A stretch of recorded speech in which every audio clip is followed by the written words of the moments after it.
ECU?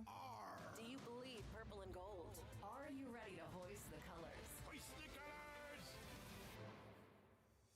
It's time for the most in-depth look into the world of ECU athletics. Welcome to Hoist the Colors with your host, Stephen Igo on 94.3 The Game. Watch the show live on Facebook and at 943thegame.com. Here's Stephen Igo. Colors on a Friday going into the weekend. Pirate baseball hosting South Florida. We'll get into that series preview, our picks to click, our predictions, and more in our second segment. The NFL draft, the first round, has come and gone. We'll react to that as well. We will probably hit on the NHL playoffs because the Canes are up 3-0. Unfortunately, we'll have to hit on the NBA playoffs where my Denver Nuggets were an absolute no-show last night. Just disheartening. So that's not looking great. But either way, we'll recap a little bit of everything heading into the sports weekend.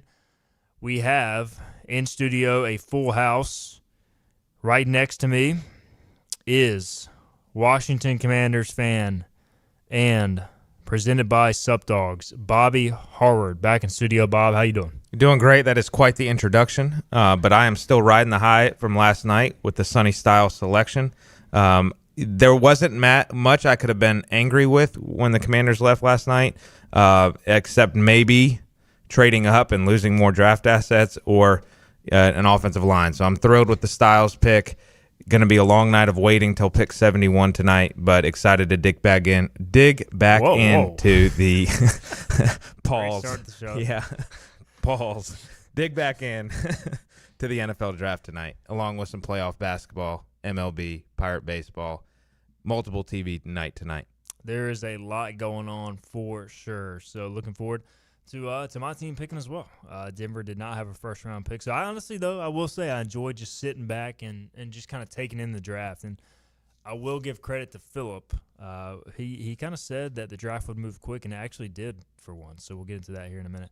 We also have Jonathan Wagner in studio repping the On3 brand. Wags, you're welcome back, my friend. Yeah, it's good to be here. It's another exciting week. It's an important week for baseball. The Canes are up 3-0, so it's a good day for me. And, I think I love the NFL draft time too, and I'm glad that I don't have to work it the next 2 days like I did last night. So, yeah, it's a great sports weekend, whether you're a diehard NFL fan or not. The NFL draft is it's awesome. It really is quite the presentation, and I enjoyed watching it last night. Philip Pilkin is behind the glass. He has intern Delaney and intern Isaiah hanging out with him, so he's got a lot going on. He's also putting together the Patrick Johnson show for later this afternoon. Philip, how you doing on this Friday? Good, man. It was a fun night last night.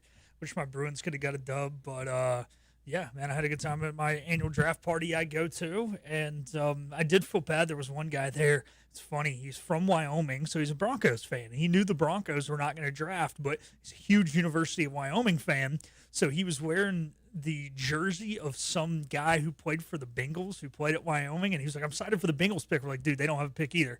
Obviously, you don't pay attention to what picks random teams you don't care about have.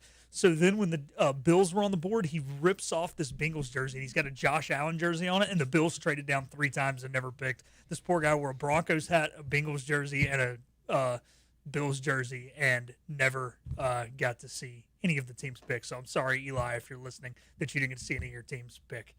That is pretty tough, but at least he came with a plan. It just he was dedicated, man. Yeah. Which I thought overall the draft. We can get into some of the specifics here. We'll focus on the draft segment 1. I just thought it was a pretty entertaining overall process. It didn't feel like there were many lulls in the action. Yeah, the only time would be like when you see the pick is in, they go to commercial break and you got to come back. But if you really want to know, you could just pull up Twitter and figure it out. So I don't know. We'll kind of go around the horn here, like biggest takeaways. We already have Cowboys fans in the chat, one of which is Isaiah, also the other Kenny Curlin, talking about how great Dallas is. So that's something. But Bobby, we'll start with you. Big takeaways from round 1.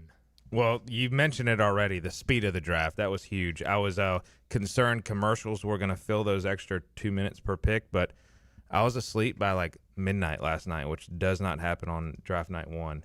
The other thing that surprised me, obviously we're going to get into the Ty Simpson stuff. That's obvious, number one. Cardinal Tate going number 4 was kind of shocking to me. I did not see that. I saw a lot of mocks of defensive players to the Titans.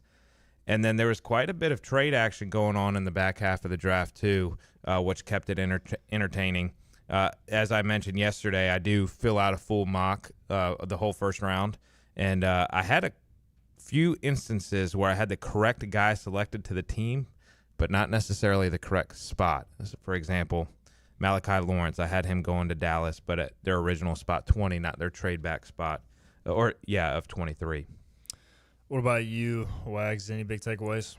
Yeah, I think the best offensive tackle in the class was the 4th one taken.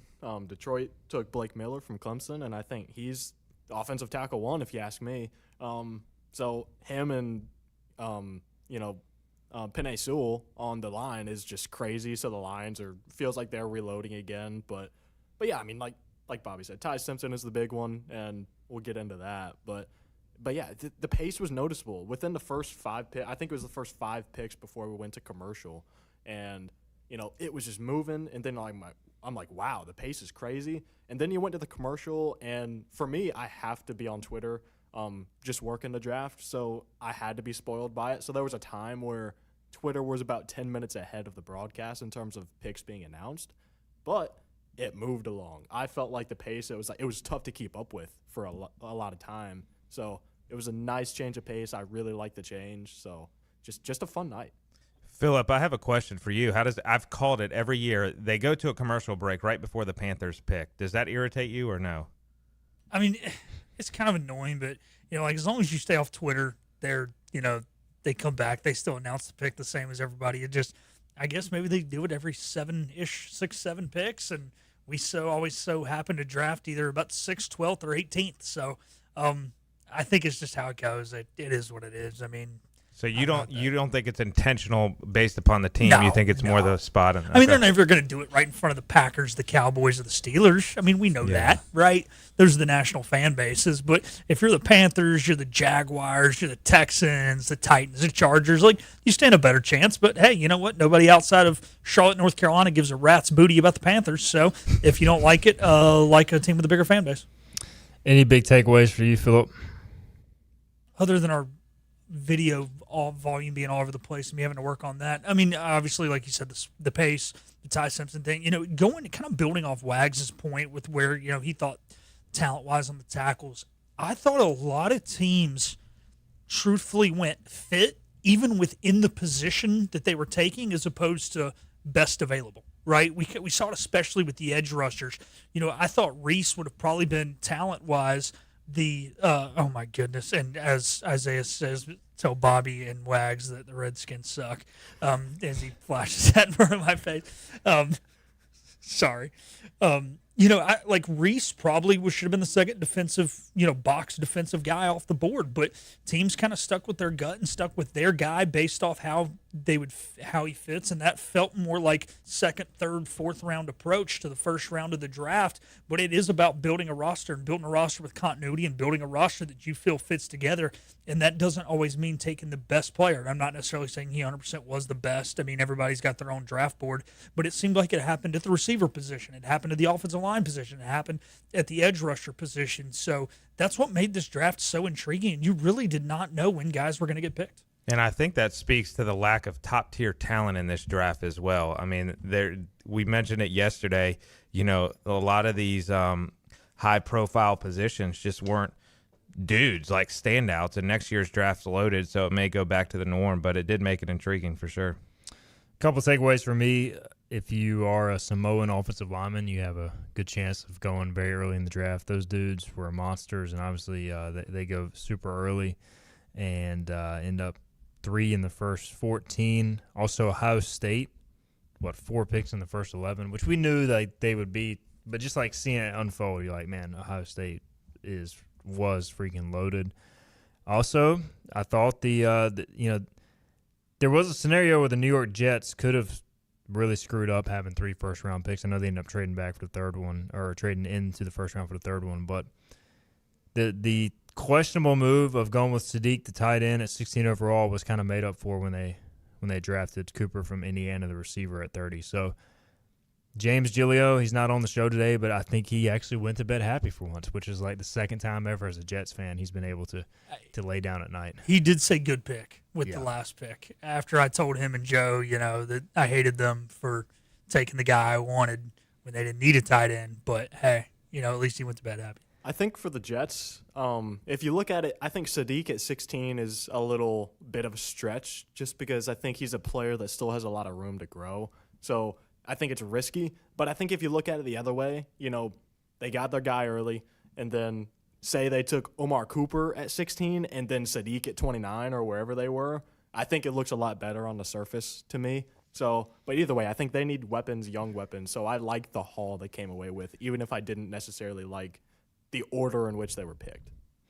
All right, Davy Jones in the chat says NFL draft last night concentrated on defense and offensive line. Do you believe that is just because of what was available or a trend in future thinking? I mean, I think it's been this way for a while. Like offensive tackle, premium position, those guys are going to get drafted early. Edge rusher, premium position, those guys are going to get drafted early. And, we didn't see as many corners taken. But, we did see the Chiefs trade up for Delane from LSU, who was the consensus top corner in the draft. So, like those positions, corner, edge, O-line, and then receiver are kind of considered the most premium positions in the NFL. And we saw a lot of receivers taken as well, Bobby. So, I think kind of just, what we had just two running backs. I guess the biggest thing is, Jeremiah Love going 3. Do we think that works out for the Cardinals? I mean, it's a very Cardinals pick. No, it's Michael Bidwell being an idiot and just putting his hand in making the final decision, in which he's the owner of the team, so he has the right to do so. But still, like, a point was made at my draft party last night. Like, yeah, he's an electric guy that you can market, but who's blocking for him at front? Jacoby Brissett is the one handing him the football. Like, you got Marvin Harrison Jr. on the outside, and you got Jeremiah Love in the backfield. What else you got offensively that's going to scare people to not load the box? Tight end and too, do you even really have But they just don't Marvin know Harrison? offensive line. He's kind of he was kind of down last year. Yeah, he was down. Yeah. My thing, though, too, with the Cardinals, like you go out and you sign Tyler Algier. And I'm not saying he's an A-list running back. But, look, you got Tyler Algier, you got Benson, you got James Conner, and no O-line, like you guys said, to block for him. Why the hell are you drafting another running back? I think I sent in a chat, maybe it was just Bobby and Igo, said maybe 3 running backs is the way to go because the 72 Dolphins had Mercury Morse, Jim Kick, and Larry Zonka. So maybe that's the formula for going undefeated is 3 running backs. But, I mean, what are we doing? Like, you're going to have somebody block for these guys. You don't have a defense. I mean, you've got pieces on defense, but, like, dude, that was head-scratching. Like, what are you doing? And, like, the Cardinals. At that position, too, yeah, like we talked about it yesterday, ideally you trade back, you select O-line. That's the logical move. Does the value have to be correct to be able to trade back? Yes, absolutely. So if the value is not there to trade back from 3, why not take the best player on the board? Maybe that is Jeremiah Love, but from a premium position perspective, like, I mean, I sent it to you guys last night. Jeremiah Love now automatically becomes the what is it, the most guaranteed money for a running back in the NFL right now? Yeah. I mean, that's insane. I do think the Cowboys got considerably better on defense, Caleb Downs and Malachi Lawrence. That's all I'll say about it, though. Let's talk about the big news, number 13 overall, Ty Simpson, and going to the Rams. And if you watched McVay's press conference, he didn't seem too thrilled about it. So it was just, I guess this was a GM/owner pick. But I can see both sides. Obviously, you're in the super win-now window with Matt Stafford getting up there in age. I do think it is incredibly hard as a good football team to find a quarterback when it's time to do that because then you're kind of pigeonholed into desperation mode. So with the Rams having to pick this early, I kind of like getting a quarterback. I just don't know if Ty Simpson's the guy, Bobby. So what'd you make of this? Well, Les Snead and Ty Simpson's dad are close. Okay. There is a relationship there. So Les Snead is actually the one who encouraged Ty Simpson to enter the draft, which also adds additional intrigue to that pick. But, there's 2 ways to go about it. There's the value at 13 and where your team is at right now, which as a win-now team, you got Matthew Stafford as a quarterback. You want to ride out the last few years of his career. This move doesn't really make sense. Now, The other side of the coin, you have a developmental QB that you're not throwing into the fire right away. You get your fifth-year option as a first-round pick, so you got another extra year on top of that than the traditional 4 years of a draft pick. But at the same time, why not try to trade back? And maybe they couldn't find a partner, but that seems 13 was a little high to me for this selection. I think it would have made sense if they would have traded back, maybe even to 20 or 21, and selected Ty Simpson. Like, I think you could rationalize that. Are you a Ty Simpson believer, Wags?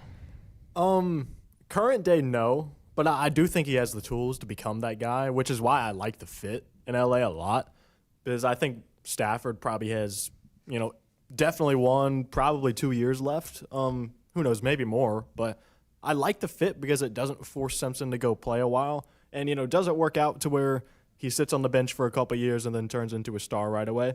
I don't know. I think Philip will have some information on that, but I mean, it's just interesting that, Les Snead told him, like, he's a first-round pick. And then at that point, you're probably going to the Rams. But I guess the risk with trading back is if you trade back too far, it's, the Jets could take him at 16. So that's a risk. But yeah, I agree, though. 13 just feels rich. I feel like you could have added assets. And then if you don't get Ty Simpson, you don't get Ty Simpson, and next year's QB class should be better. Of course, we've said that this time last year as well. But yeah, it just felt a little rich to go at 13. But I do really, really like the fit.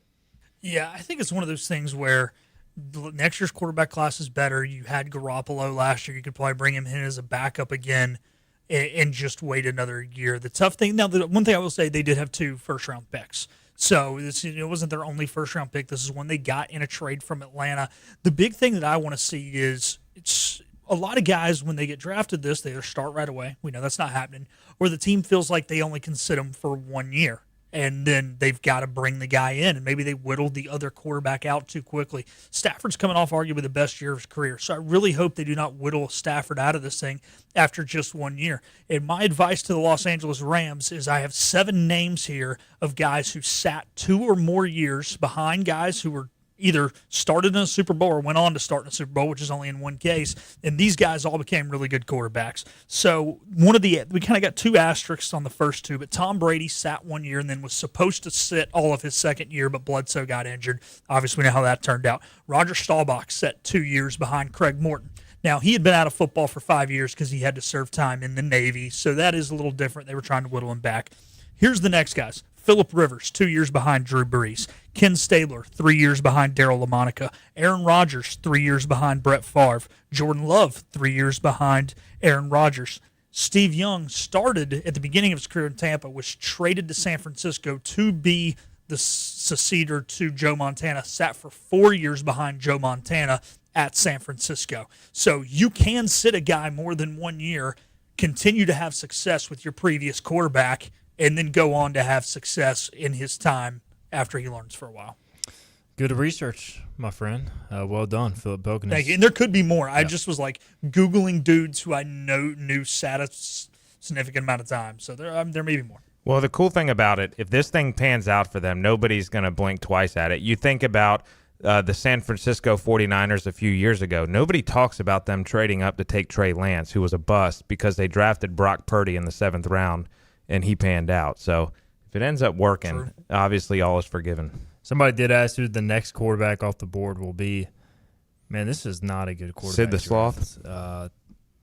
Carson Diego Beck Pavia is to the Jets. To the Panthers, 6th round. No, we just signed Will Greer. We already got 3 quarterbacks on the roster. You got Nussmeier, Carson Beck, Drew Aller, Taylor Green, Cole Payton. I mean, did any of those fire you up? No. Not at all. I saw Nussmeier had an injury he was dealing with last year, which maybe makes teams intrigued by him. But what's interesting about this quarterback class, Mendoza was probably like the only one going into the year not projected to be a first round, and then now you had all these first round guys who were just like, meh.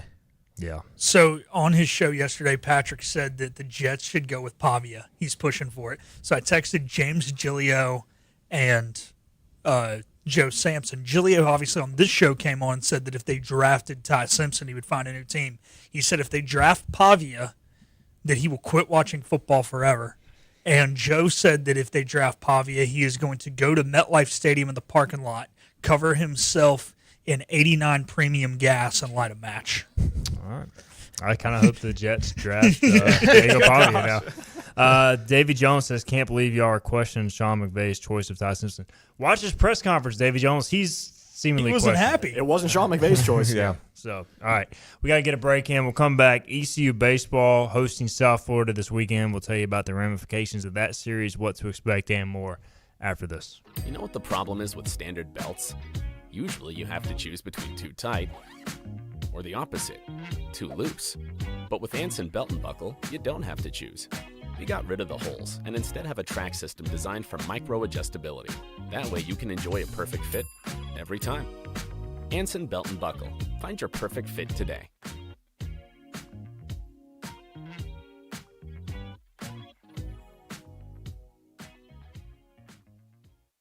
Healthwise Pharmacy rounds the bases with all of your infusion, retail, compounding, and medical equipment needs. Locally owned and operated by pharmacist Marcy Parker, Healthwise has grown to be your most trusted provider for infusion services. Currently providing in-home or on-site infusions in North Carolina, South Carolina, and Virginia. Visit Healthwise Pharmacy at 615B South Memorial Drive or call 252-295-0059 to speak to a patient service representative to find the option that best suits your needs. The best burgers around. Everyone loves a thick, juicy, and fresh burger. Tiebreakers does real burgers better than anybody. And don't forget about the cheese sticks, fresh salads, and more. So don't just go to any burger-themed restaurant chain. It's time to break the chain and eat local. Tiebreakers, burgers and sports at its best. Go Pirates! Arrgh! In this age of globalization, we've learned that bigger isn't always better. Ever tried to get phone help from a big corporation from a real person? Right. That's what's so nice about Phelps Chevrolet. After more than 50 years serving our community, Phelps remains family-owned and operated. Mike, Daryl, Wave, West, Allen, and Clay deliver hometown service and integrity, same as always. They share your experience, they share your values, and they are ready to help with any motoring need. Come get you one. Daughtridge Gas and Oil has been your dependable propane supplier for 95 years. Their trained technicians can service and properly install all your propane and natural gas appliances. Plus, Daughtridge Gas and Oil is your backyard expert with fire pits, grills, smokers, and more, including quality outdoor furniture at their Greenville Patio and Hearth Shop at 1901 Charles Boulevard. Go by and see the knowledgeable staff at Daughtridge Gas and Oil for propane delivery or call 756-1345. You have a choice when you invest in insurance, and when you choose First State Insurance Advisors, you're working with people you can trust. Clark Stallings has deep ties in the community. His team, including Keaton Smith, Regina Asby, Phil Leyva, Max Joyner Jr., Max Joyner III, and Ginger Smith, provides knowledgeable and professional advice. First State Insurance Advisors is an independent insurance agency. They offer all types of personal insurance as well as various types for business. Call or email First State Insurance Advisors today. We want to be your trusted choice. Oh, hey, welcome back. You got here just in time. This is Hoist the Colors on 94.3 The Game. Oh, hey, welcome back in. Hoist the Colors on a Friday. I'm looking at the big board. Anthony Smith is the 46th overall receiver, best available. Ranks 51st overall at the receiver position, 336. How many picks are there in the draft? 2. So he's 57? probably looking at a priority free agent unless somebody falls in love with him. But still, at least he's on the board, Anthony Smith, for ECU. I would expect him to at least get a priority free agent deal if he doesn't get drafted. All right, this weekend in Greenville, in Clark LeClaire Stadium, the South Florida Bulls. I was eating at a local establishment this morning with a buddy of mine and saw multiple South Florida baseball players perusing the area. So they are in town. They have made it. 6 o'clock first pitch tonight, 4 o'clock Saturday, and 12 noon Sunday, the schedule as of now. And this is another big series. ECU's in a conference championship race despite the ups and downs. They are one game out of first with 4 series left behind UTSA and UAB. UTSA is at Tulane. Hopefully they catch the New Orleans Voodoo Bug this weekend, and then UAB hosting Memphis. So before we dive into the specifics, I'm just going to say off the bat, I have no idea what to expect from this baseball team this weekend, Bobby. I mean, that's kind of where I am at this point. You know what? I'm going to be optimistic today. I'm going to go 2-1 I'm going to go ahead and just throw my series prediction out there, get ahead of it. I'm going to go 2-1. I think, the lack of bats, and this is all per your write-up, so this is where I don't do deep dives into opponent baseball teams. That I rely on Steve and Igo for that. But the lack of bats, I think as long as our pitchers do not give free bases or runners on base, I think we'll have a successful series. But that is a massive if. The other if is outside of Ethan Norby, who is starting this weekend, another big question mark. That is a great question. And I guess we'll wait to see tonight, Wags. I know you have some theories, or at least a potential idea. Outside of Sean Jenkins entering the rotation, which is what you want to happen. Yeah, so on the Bucks on the Pond podcast on Sunday this week, I did say that I think this is the week it's time to start Sean Jenkins, just because I think it's more valuable to get, probably 6 good innings to set the tone in a game, and I hope your bats get some confidence, because our bats don't do very well when things get tough, as we've seen. So I think having a tone setter in Jenkins would be good, but don't think that's going to happen. Part of me thinks it's just going to be we're overthinking it and they're just going to move Norby back up to Friday, even though it's a day short of rest and maybe he only throws 90 pitches a day. But if that doesn't happen, I'm going to predict that it is Joseph Webb starting tonight if Ethan Norby is not just moved up. I think Webb would be a good spot for that. Start the series off, and then he's probably only going to give you 4. He could theoretically come back on Sunday out of the bullpen if you need him to. I don't hate that for sure. And this is, I guess they could start Luke Payne if they really wanted to. He only threw a couple innings Tuesday, but Webb, I've liked him as an opener / starter. I kind of like the idea of hopefully leaving Towers in the in the rotation maybe on Sunday going forward, and then Norby. So it's just the options are slim as I look at this. I always find myself at least once per day, guys. I pull up the ECU stats page, and I just look up and down, like the pitchers and their stats, and I'm like, who could start? And I find myself saying, like, it doesn't really matter because there's not enough options right now, Philip. I do think, and I want to ask you guys this. We kind of hit on it, I think, the other day, Stephen, but Bobby and Wags, do you guys say, and Stephen, if we want to chime in, obviously, is Towers now a weekend guy? I think he has to be. I personally think he has to be Wags because, like, who else? If you want, like, a guy who's, like, legit got a chance to give you 5 innings, and not use him as an opener, basically. Like, if you want to go with an opener, I'm fine even going, like, a Marley. But, like, a guy who, like, all right, here's our potential Sunday guy every week who's going to give us 5 innings. Ryan Towers strikes me as that dude.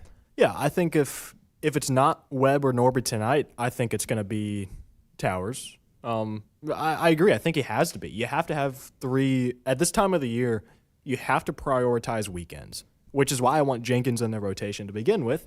But if you put Jenkins in there, you can't have Webb in the rotation too. You need someone in the bullpen. So then I think it's Towers. So it's just a tough spot. I don't think there's really a win situation here. But at the same time, I wouldn't hate it if Luke Payne stays maybe on Sundays or even on Fridays, just because I think he has been better as a starter as opposed to coming out of the bullpen. I don't really trust him coming out of the bullpen. So, but it's a tough spot. The staff is in a tough spot. I will give them credit for that. They're kind of doing the best with a crappy situation. Sunday opener, Frank Saccone. He's better also when he starts. Get him through the rotation once, then bring in Ryan Towers to throw the next 5 innings. All right, I'm going to propose an idea, and this you guys can just throw it away if you don't like it. But you mentioned wanting Sean Jenkins to start. What if you either start Ryan Towers Friday, and then because pretty early whether Ryan's going to be on or not. Yeah. If Ryan is on, then you can hold Sean Jenkins, to come in relief. But if Ryan is not on, he's your first guy out of the bullpen and then kind of feels almost like a starter in terms of length. You could also flip-flop it if you want to move Norby back to Friday and do that same scenario on Saturday. And then you have Webb or Saccone, Ethan Rose, or Luke Payne, on Sunday is kind of like, hey, let's just get Friday and Saturday wins and then figure it out on Sunday. I like it. Yeah, I think that's great. Because they're different looks too. Yeah, Jenkins is not I just don't think it's as effective when he starts. But it's not that he's not effective throwing 5 or 6 innings. It's just kind of the first inning kind of deal. So I think that's great. And I think if you do that, the risk you run is if Jenkins has to go long, which, again, like I'm not opposed to, you would just probably need Webb out of the bullpen because then he's probably having to throw, in a big spot or multiple spots, maybe Saturday and Sunday. So you would just need another guy in the back end who you could trust because Jenkins is probably done after Friday at that point. Yeah. Hey, C.J. Mayhew did that. Yeah. He'd throw 5 innings on Friday and come in and relieve 2 innings on Sunday. Danny Bill. Yeah. Where's I guess we do have Danny Bill on steroids, so we're good there. Does Colby Wallace make another pitching appearance this weekend? Yes. I think so as well. Might as well. I think it's it's never a guarantee with this pitching staff, but I was regretting on Tuesday not predicting a multi-Colby Wallace pitching week because it just feels like it kind of has to happen. So I was on a flight, so I didn't get to see any of it. Who did they put at third when Wallace came in? Burris. Okay. I don't even know. But Colby Wallace, how amazing that a position player could throw a slider. I was so encapsulated by the announcer being amazed that Colby Wallace having more than one pitch that was something.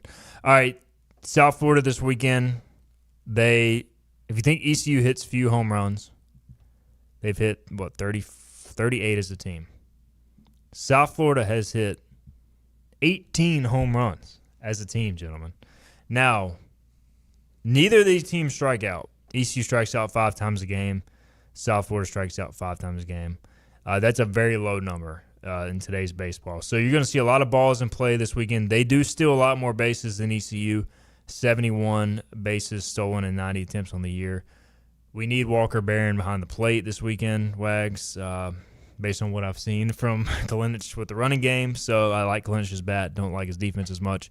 The other thing to know, Ethan Sutton, their best bullpen arm, he was an ECU transfer commit, hurt his arm a couple summers ago, transferred from Georgia, made his way to USF, so I'm sure he'll be motivated this weekend. He's got a good relationship with the staff, though, so really good pitcher. He's their closer. Their rotation, their Saturday and Sunday guy, at least going into this week, Michael Sine, freshman, has been dominant in certain games. He's had 5 shutout starts this year. At other times, he's kind of gotten roughed up. We'll see how he is this weekend. And then Caden Smith, another sophomore for them, has been good. Their Friday guy through Tuesday, Edwin Alicia, or Alicia, however you pronounce it, through Tuesday, 2 innings out of the bullpen. Lefty, he's been up and down this year. So I don't really know what their rotation's like either. But they do have a couple capable arms for sure. Wags. Yeah, I think the thing that scares me the most about this USF team is that they steal. And they have one guy with 27 stolen bases on the season, one guy with 19. They have 71 as a team. So it makes it tough because it puts pressure on not only the pitching, but it puts pressure on the defense. And I don't trust our defense right now to be able to play a perfect weekend. Friday, Saturday, Sunday. If you make one mistake in the field, that could be the difference in a guy getting 1 base and 3 bases. So that scares me. So that's why I don't have a great feeling about this weekend. I think you're going to need all 3 areas of the game, offense, defense, and pitching to come together. And they haven't shown me enough to trust it for a whole weekend. That's more than fair. All right, we know Bobby's going 2-1. I don't even remember what I predicted on the podcast. Wags, do you know what I predicted? Do you know what you predicted? I believe you said 2-2 with a win over ODU. If I'm not, I could be wrong. I definitely had 2-2. I just can't remember if I had ODU as a loss or not. I'm pretty sure you had ODU as a win. Okay. Well, then I'll go South Florida takes the series. Okay. Well, I went doomsday on the pod, and I had a loss to ODU and then a series loss to South Florida, but I still think it's going to be a series loss to USF. I'll believe this when I see it, and I've said that a lot. Phillip, who do you got winning the series? I'm going to keep riding with what you guys are going. Pirates go 1-2 this weekend. Man, a lot of bulletin board material not from Bobby. Yep, how the turntables. Yeah. Picks to click. Who has a good weekend individually? I got Ethan Sutton because, well done. I'm going to go ahead and say it. There's an ECU connection going against us. Yeah. He is 100% going to be lights out. But no, in seriousness, from the ECU side, I'm going to go Jeff Sabatar. He had a great day on Tuesday. Has been really fitting in nicely in the cleanup spot after I questioned it. So what do I know about baseball? But Jeff Sabatar as my pick to click. I like it. I love the Ethan Sutton pick. Not for ECU, but just in general. Well, actually, you got. I'm going to go with Matt Lashley. I feel like he stole mine. Oh, my fault. He's a Florida guy, too. Yeah, I just feel like Lashley has not been the Lashley that he was when he first saw action at ECU for a while now. And it feels like he's due. You know, I think he's going to be in the lineup. And he might not play every game this weekend because I do think Parham, like Cliff said last week, does have better range right now at shortstop. So he might not play all 3 games. But I think Lashley's going to come through with a couple big hits this weekend. Philip? Ask and you shall receive. I asked for Irby to see 9 innings from the bench. Was it last weekend that he got bent? All my stuff's running together with my travels. Was it last weekend he sat? Yeah, last Sunday. Yeah. Last Sunday he sat. Wednesday, 3-hit game. I still believe in Austin Irby. I said if he gets 9 innings from the bench, he's going to revitalize his career. Austin Irby has a big weekend. Hey, did we not call it last week? Phillips next? Yeah, somebody literally just picking Austin Irby every week. You guys did it. When I said no way in heck I'm picking him until he sees 9 innings from the bench, he saw 9 innings from the bench. It's a shame we're getting robbed of Carlos Hakame revenge game because I would have gone Hakame. I did predict Blade Carver would have hit a home run this week. I don't even know if he's going to get in at bat, though, on the podcast. So I am going to pick, Braden Burse. I think Braden Burse has a monster weekend. He's been a little quiet lately. I think he's going to bounce back in a big way. And you know what? ECU's winning this series. I redact my previous pick. I'm saying ECU wins 2 out of 3. How about that? We're just making up things as we go along. I like it. You just wanted to have a nice, calm interview on Monday morning. I did. That way Cliff will forgive me a little bit.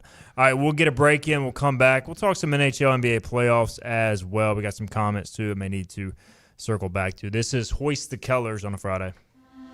This is about you, your family, and the health of all who live in Eastern North Carolina. This is about the transformation of a health system into something more powerful and more human, about creating new ways to treat disease and keep you well. This is about ECU Health, which is to say, it's really all about you. ECU Health. Minds, hearts, purpose. You have a choice when you invest in insurance, and when you choose First State Insurance Advisors, you're working with people you can trust. Clark Stallings has deep ties in the community. His team, including Keaton Smith, Regina Asby, Phil Leyva, Max Joyner Jr., Max Joyner III, and Ginger Smith, provides knowledgeable and professional advice. First State Insurance Advisors is an independent insurance agency. They offer all types of personal insurance as well as various types for business. Call or email First State Insurance Advisors today. We want to be your trusted choice agency. Acre Station Meat Farm, along with Lane Angus Beef, bring you farm to fork beef. Stock your freezers now with affordable beef boxes, just in time for the grilling season. Farm to fork beef brings quality local beef to your family. From your traditional butcher shop, Acre Station Meat Farm. Come on down to Acre Station Meat Farm and find out why we're #1 in fresh cuts and friendly service. Acre Station Meat Farm, Highway 32 North, Pinetown. In Eastern North Carolina, people appreciate things that are straightforward, honest, and dependable. For decades, our team has focused on cutting through insurance complexity for the communities we serve. And now, we're bringing that same mindset to our name. We're Flatlands Insurance Group, a simpler name that reflects the same local team, the same values, and the same commitment to the great communities we feel blessed to be a part of. Flatlands Insurance Group, your whole world is covered.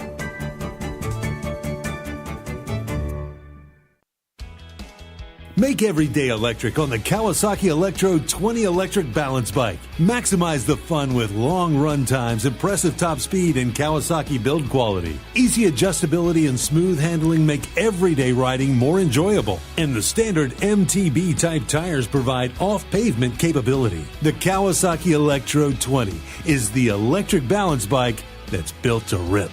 Go to Ron Ayers Motorsports, Memorial Drive north of the airport, Greenville. Inner Banks Media presents the return of Concert on the Common. This year, we're live from the tailgate lot at Dowdy-Ficklin Stadium. Kicking off this year's concerts, it's the Embers featuring Craig Willard. What you do to me feels like fun. Join us Thursday, April 30th, starting at 6 p.m. for Concert on the Common Live from the tailgate lot at Dowdy-Ficklin Stadium. Details at concertonthecommon.org. Pirates play here. This is Hoist the Colors with Steve and Igo on 94.3 The Game. Welcome back in Hoist the Colors on a Friday. I did not watch any of the Hurricanes game last night, but I did see they won 2-1 over Ottawa, which is, as a non-Canes fan, this feels rare. We got Bobby Harwood hanging out, by the way, brought to you by Sup Dogs today. Check them out downtown Greenville. They do so much for ECU. Make sure to support them.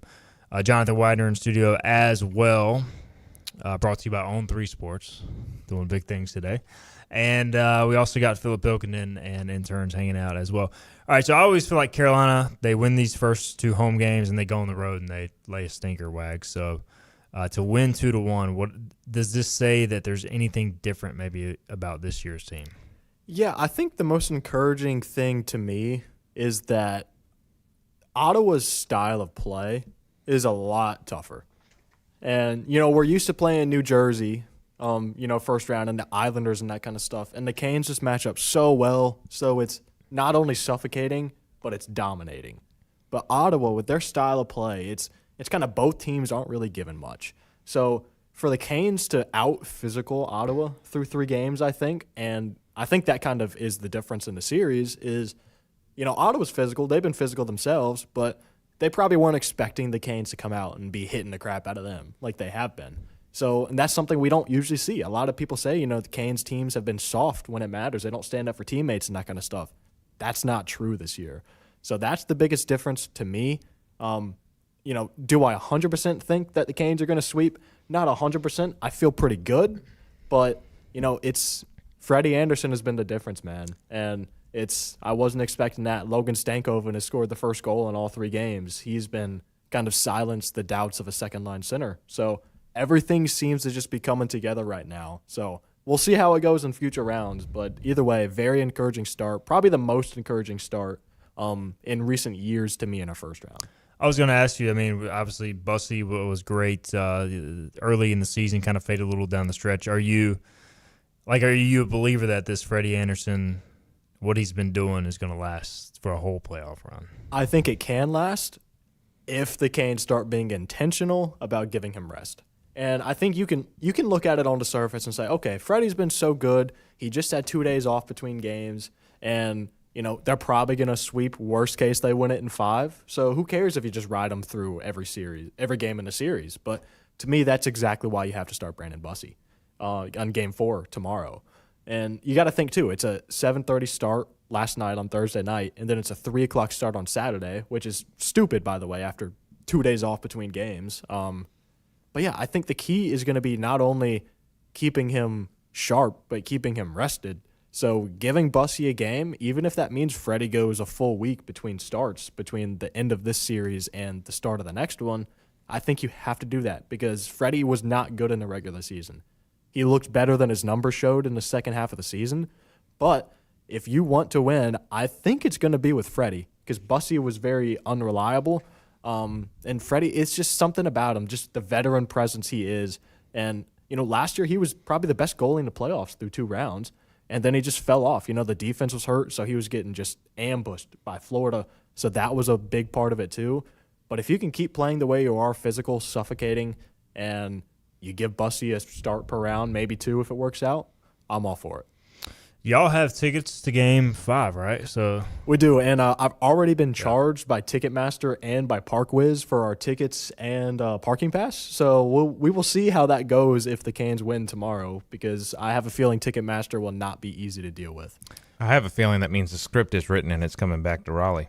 That's true. Do you, as a fan of the team, do you want to go to the Game 5 and see them win the first round there, or would you rather go ahead and get it over with?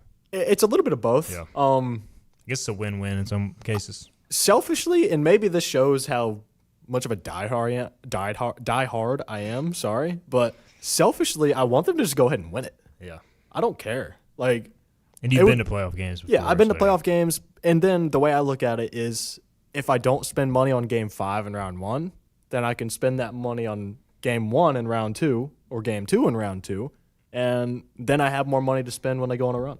Well, and then the other aspect of it, you don't have to worry. The question is always, all right, are they getting too much rest? Well, the other series they're paired up with is Pittsburgh and Philadelphia.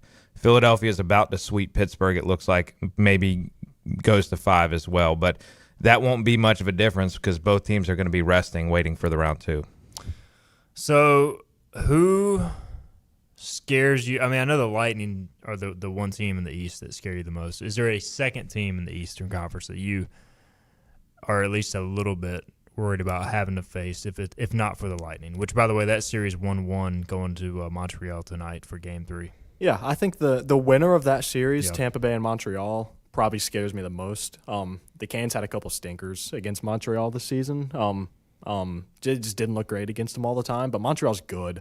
They are also, they're similar to Ottawa to me. They're physical. They have skill. They have more skill. So Montreal would scare me. Tampa Bay, obviously, but I'm not scared of Philly. Philly is not supposed to be here, but they called up, Porter Martoni, their rookie, who's been elite in the playoffs for his first action, really. So I guess from that standpoint, it's kind of like maybe they'll be tough, but I think it's just going to be the same thing. If you watch the different series, the Carolina and Ottawa is a completely different type of hockey than Philly and Pittsburgh has been. So I just think when those two styles match up, it's just going to be – I think it's going to be tight again, but I think the Canes are just going to be too much, too suffocating, and I don't think they're going to really – have an issue until they get to the Eastern Conference Final. All right, famous last words. I already regret it. Hunter in the chat says it's nice, but I'm trying not to get too excited with the Canes. I want to believe they can get over the hump, but I'm cautiously optimistic. The Sabres beat Phillips Bruins last night 3-1. So, look, I know you didn't expect to win the series, Phillip, but going back home 1-1, that had to be a little disappointing. Yeah, I mean, shoot. You take away 6 minutes of this series and you're comfortably up 2-0. I mean, that was the worst 6 minutes of hockey they've played all year, and they're not even a good hockey team. So, I was ticked off. Like I said earlier, I cannot repeat the things for FCC reasons that I said after Game 1. There may have been a few adult-infused beverages that, kind of helped those colorful language come out. But, I mean, it's frustrating, right? And, last night I didn't get to see any of it because there was a draft party. But, the whole goal, I think, coming in was not to get swept. The great thing is they didn't get swept. But also, you had a chance to be up 2-0. And, look, you're playing a team who hasn't been to the playoffs in a record-setting amount of years for the entire NHL. And sometimes that can go to teams' heads. They come out flat. They're so caught up in the, hey, we're finally here. And that's how it felt Game 1. And, you just, threw it away. And then you go out and you kind of dominate Game 2. So, look, I kind of feel like maybe they can win this series. They would get hammered by the winner of Tampa and Montreal, but it'd still be great to win a series. These young guys get, the experience of winning a playoff series. But, whatever happens, happens. With how they've played, though, I'd like to at least win one more and force Game 6. The Avalanche on the western side take a 3-0 series lead over the Kings tonight. Again, Tampa Bay, Montreal. In action, 7 o'clock, Vegas and Utah. That series 1-1. Edmonton and Anaheim also 1-1. That'll be a late game, 10 o'clock Eastern time.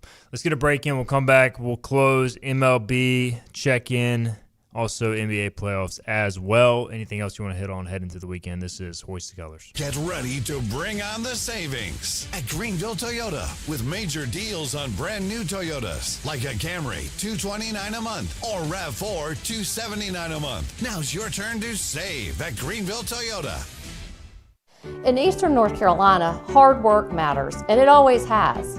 At Flatlands Insurance Group, we've been showing up for our neighbors since 1963, helping families and business owners navigate change, weather tough seasons, and keep moving forward. Decades later, our purpose hasn't changed: to help protect what you've poured your time and energy to, from your home to your health to whatever comes next. Flatlands Insurance Group, your whole world covered. Your confidence makes everything look good.